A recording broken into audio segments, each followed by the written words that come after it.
Okay, good evening. It's Grant Cameron, and I have a guest. My special guest tonight is Chris. And I met Chris about, I guess it's going back a number of months now. He contacted me with a series of experiences that he was having in Los Angeles area, Malibu. And it was quite a lot of stuff he was seeing. He thought maybe he was going nuts. Wanted my opinion, and so I've sort of been in contact with him, and things have sort of ramped up. Chris is a sort of a comes from a pretty well-known family in LA. So as we've discussed before, we'll ride the anonymity thing until it falls over, because I think it will distract from the story. But so we'll just introduce him as Chris, and we'll go through his story, the messages, and this video thing that has started. So that's a project that's just starting. But let's start from the beginning and go from there. Welcome, Chris, and thanks for taking the time to talk with me. And thank you for coming forward. I know you're in a sort of a difficult position, who you are, that you've sort of decided to sort of out yourself in a small sense. So welcome. Thank you very much, Grant and Desta. Thank you, both of you guys. Yeah, I really appreciate being with you, the help that you're giving me, and the it's just really great to be able to connect with you about what's going on, because it's crazy. I mean, it's amazing and wonderful and crazy, but as everybody knows who's kind of in this world, who has these experiences, most people don't want to hear this from you. They're just basically not interested. Yeah. So it's great to have an outlet to be able to share and connect with people. Thank you. Oh, okay. And so you, in your life, you really didn't have any sort of bizarre experiences until, what, 6 months ago, is it now? It's actually going on, I think it's like 8 months now, but no, okay. In my entire life, never. Never, ever, ever, ever, ever. I mean, I have a wonderful, fabulous, kooky mom who's also in this world, but a great mother, spiritual, but not overly, into Chinese medicine. I mean, but that doesn't constitute seeing ghosts or spaceships. Yeah. But no, and my dad is not at all. My dad is like, a man's man type of guy in the entertainment world, doesn't even believe, think, or ever talk about it. So it's just straight business and normal stuff. So no, yeah. That makes it a little bit tougher for you as well, is that, and I think that's common with experiencers, is that you really usually don't have much support around you. It's not like everybody in your family is cheering you on. It's kind of a difficult position. So let's go back to, how does this thing start for you? It starts, say, about 8 months ago. Describe the situation. Yeah, I think it was an interesting couple synchronicities that happened. I had, prior to 8 months ago, I just been going along my life. I'm midway through my life. Hopefully I live another 125 years, but and so a couple years ago, I come across the Stephen Greer documentary, Sirius, and I watched this thing, and it wasn't like I had watched UFO documentaries prior to that. I mean, I have a friend, my friend Kevin Burns owns a company called Prometheus. They do Ancient Aliens and all these different shows, and I've seen those shows, and I love them. They're great, but I wasn't like watching these things ever, really. I mean, if I passed them on the TV, then fine. I'll watch them for 20 minutes, an hour, whatever, but that was it. My life didn't consist of thinking about this area at all. That being said, I think when I was a little kid, my mom gave me a book of the Billy Meyer thing, which I thought was cool. But that was it. So basically, a couple of years ago, I ran across a Sirius documentary, and there was a connection for me for some reason. I was just like, this is amazing. I mean, I was just like, kind of on fire about it. And so I called up my mom, who has have a very deep, close relationship. She's an artist. Her husband's an artist. And I was like, you got to check this movie out. Showed it to them. And they were like, yeah, it's okay. I mean, they just totally had the opposite. And so I was like, okay, all right, cool. So that was it. And I remember feeling kind of like, wow, am I so off the mark with this thing? But anyways, but I loved it. And then I remember hearing that he was going to do another movie. And then I think it came out and I saw it and I was just absolutely loved it. I thought it was amazing. So I was so now on fire after that, that I thought it would be a great idea to do a reality series with Stephen on his life, because he was talking about how all the government wanting to like kill him and all these different things. And I didn't really know much about this world. So I tracked Stephen down. We got together on the phone multiple times. I had spoken to a couple people who run some of the bigger networks.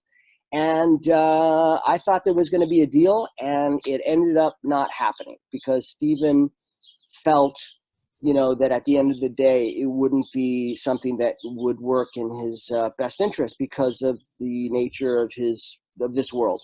And so it kind of went away. So, sorry, I'm rambling. So basically, that was that, but I had really loved these movies. So cut forward to, 8 months ago in September, it kind of had faded from consciousness, but it had left a mark for me. And one day I'm at my house and it's middle of the day. It's 12 noon, clear skies, sunny. We're having trash cans delivered by the city to the house. So I walk outside to go get the trash cans. I'm walking down the driveway. I get trash cans. I'm walking up the driveway, and I just casually look up into the sky, and I see, like I said on the video, maybe it was 200 feet above the house. I see the size of a helicopter, no sound, just sitting there in the sky. This thing, the size of a helicopter, it looks like I said, a walnut. And it's got these pieces of metal coming off each side, sort of in an X pattern. I'm looking at this thing and I'm thinking, this is a UFO. And I'm looking to see, and I can see the sun shining off one side of it. The other side is dark metal. And as soon as I thought this thing is a UFO, the thing lights up golden. Literally, I swear to God, lights up golden. And I start to remember the Stephen Greer videos, like, telepathic, this and that. And I didn't know much about it at that point.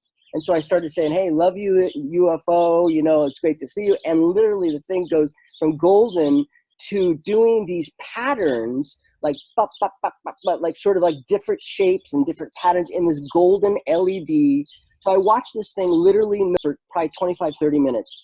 And I'm sitting there going, I'm having this earth-shattering experience, but I also have to kind of get back to work. I'm standing in the middle of my driveway. And so it started to slowly kind of fade up into the sky like a drift, and then slowly disappeared. And that was it. And I called my mom right away, and I got the reaction from her that I had never thought I would get from her ever. This is a woman I'm deeply close with. Deep conversations about everything. I was a drug addict for many years, always functioning, but I was, I went through all of that, got into recovery. I mean, we talked about, been through everything. The reaction that I got from my mom was just like I waved a turd in front of her nose. I mean, it was just like, it was like, oh, okay, honey, are you okay? Did you have, like, am I crazy? So that kind of thing. So anyways, so I don't know if you want me to get into the entire drama of it, but that was basically how it all started. Do you want me to continue? Okay, so it doesn't stop. So what happens next? So okay, so let me condense it. Sorry, I'm rambling again. No, I'm that's okay. No, that's what we need to talk to anybody about this, especially you two beautiful people. So basically, bottom line is that happened. I called my mom. I had this very odd reaction from my mom, which kind of bummed me out. And I went, honest to God, I thought I knew my mom, and I deeply, I'm a pretty aware person. And the reaction I got it was a real curveball for me. I was not expecting that reaction, and it threw me. So I shut the conversation down in a lovely, polite way and got off the phone and went back to work and kind of meditated on what had just happened to that day, the reaction, all of it. And so that night I told my wife. She was almost kind of angry. She didn't want to hear about it. And this is a great chick. I mean, she's open, current, vivacious, lovely, sweet, good person, open-minded, school, very school person. But she was kind of like, again, it was like this visceral reaction of kind of an anger thing. Yeah. So I was like, okay, all right, no problem. I don't need to talk about this. So basically what happened is that day passed. The next day, it's about 9:30 at night. I thought, okay, again with the trash, I got to take some trash out. I thought, you know what? I'm going to go outside and I'm going to try the Stephen Greer meditation thing where you kind of see yourself in space and you send out loving message and you direct them down to where you work. So I think let me back up for a second. I think that day I had gone out and bought a laser pointer, a green laser pointer from the photographic store or the whatever store down the street. So I go out that night, I do it. I do the Stephen Greer meditation thing. I open my eyes. I do the laser thing right above our house. And literally 10 minutes later, I'm having big strobes of light, like probably, I don't know, 500 feet in the air, perfect circles of these big strobes of light, like 5, 6, 7, 8, 9 of them. I scream for my wife to get her butt out there. She runs outside. The thing moves across maybe 30 feet to the west above our house, does another like 10 or 15 strobes of light. My wife is like, I don't know what I'm looking at, but I want to get inside. This is too weird. And she ran inside. and that was it. And then it was done. And so basically, I was like on fire. I was excited. And so basically what happened is every night it would happen. I would have these experiences where it was the strobe thing, where you do the laser thing, you do the meditation laser thing, then you get the strobe of light. And that went on for a couple of weeks, pretty much every night. And then what happened is it started to advance where I would do the meditation, the strobe thing, and it would always be at dusk, like around 6:30, 7 o'clock, right as the sun goes down. Yeah. Then they would basically do this thing where they would do the strobe of light. I would do the meditation laser, strobe of light, and then they would disappear. And then I would walk out into the front of our house, and then all of a sudden I'd be standing in my driveway 10 feet above my head from, like, let's say east to west, like in front of my peripheral vision, in front of my face. So 10 feet above me, like from east to west, from nothingness, you'd see a crack and a sparkle, like electric sparkle, and this golden fireball, like meteor, the size of like a baseball, would shoot across the driveway 10 feet in the air, across my face, and go in and disappear with another crack and sparkle into nothingness. Then they would do this, I call the Tinkerbell lights, where literally I'd be standing in my driveway, you'd see the craft flash, and then a few minutes later, disappear, and then a few minutes later, all of a sudden you'd hear this and I'd look up, and when Tinkerbell flies and you see all the fairy dust around her, you'd literally see these pops of golden light and this fairy dust sort of thing. We have a palm tree above our house that's, maybe 40 feet in the air. So it'd be like halfway down the palm tree in the air doing this like Tinkerbell thing, like light thing. I mean, it was beautiful, but it scared the crap. I mean, this went on over and over again. In the very beginning of these experiences, Grant, it would start and I would run haul ass into the house because I thought I was going to get eaten. I thought I was going to get taken away. I thought a probe was going up my buns. I didn't know what was going to happen. And all of that fear was from me, not from them. It happened so many times, Grant, over and over and over again. Then I got past it. And basically that went on for 6, 7 months like that. And then it advanced even more where like the craft wouldn't do the flash anymore. I wouldn't have to do the laser pointer anymore. I wouldn't have to do the meditation anymore. I would literally I work out of my car sometimes, like during the day, like towards the end of the day, I'll make phone calls. I'd literally be sitting in my car because I kind of do it a lot, making phone calls. The sun would go down. I'd get a weird feeling in my gut. I'd go outside. And I'd look up 1,000 feet in the air. You'd see this dot of light slam across the sky, literally cover the entire sky in 2 seconds. Then you'd see out of it would pop some kind of orb, usually golden or white. The orb would fly all the way down to the house. I would get out of my, out of my car. I'd be standing in my driveway facing my house. It would fly all the way down to the top of our roof, like a foot above the roof, hover there. I would be hit with the most loving, profound love, compassion feeling that I have ever felt. And the interesting thing is, interlaced into the emotion would be information.